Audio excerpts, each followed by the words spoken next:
ஒன்றிய அரசின் விசாரணை அமைப்புகளை தவறாக பயன்படுத்தும் பாஜகவை கண்டித்து மார்ச் 31ஆம் தேதி இந்தியா கூட்டணி சார்பாக டெல்லியில் போராட்டம் நடத்தப்படும் என்ற அறிவிப்பு வெளியாகியிருக்கிறது. தொடர்பான கூடுதல் விவரங்களை எமது செய்தியாளர் பால்முருகனிடம் கேட்டறியலாம். பால்முருகன், விவரங்கள் நீங்க பதிவு பண்ணலாம்.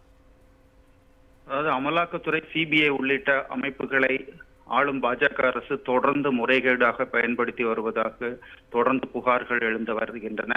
இந்த வகையில் அண்மையில் அரவிந்த் கெஜ்ரிவாலும் கைது செய்யப்பட்டிருக்கிறார்.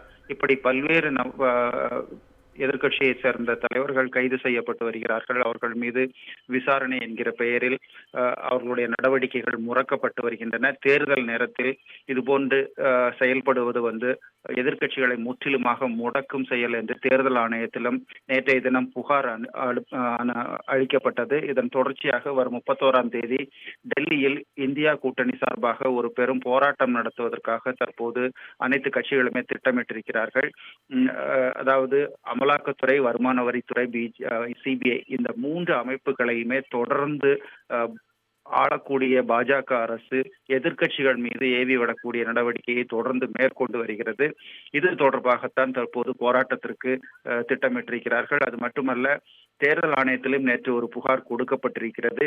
அதாவது தொடர்ந்து எந்த விதமான சோதனைகள், விசாரணைகள் நடத்தக்கூடாது, தேர்தல் முடியும் வரை அனைத்தையும் நிறுத்தி வைக்க வேண்டும், அப்படி ஏதேனும் அவசர சோதனை என்றால் தேர்தல் ஆணையத்தினுடைய ஒப்புதல் பெற வேண்டும் போன்ற கோரிக்கைகள் முன்வைக்கப்பட்டிருக்கின்றன.